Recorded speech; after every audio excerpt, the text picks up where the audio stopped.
এই যে আসো আসো।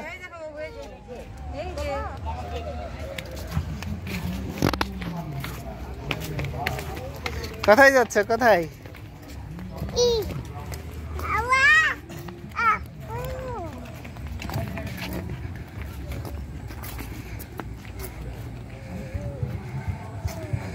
সামনাদের সুন্দর একটা পরিবেশের মধ্য দিয়ে যাচ্ছি।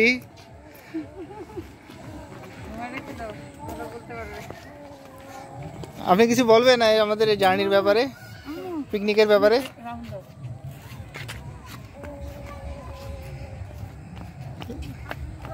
ওয়াও, আমরা ময়ূর দেখিনি, আমরা হুমায়রাকে দেখেছি। বাবুর সামনে জি, আপনি কিছু বলবেন? আপনি কিছু বলবেন স্যার? আপনি কিছু বলেন, কিছু তো একটা বলেন, আমাদেরকে মুগ্ধ করেন। আমি এখানে আসে খুব মজা হচ্ছে, ডিজেটা খুব সুন্দর। Thank you. আপনি বসে পড়ছেন কেন স্যার?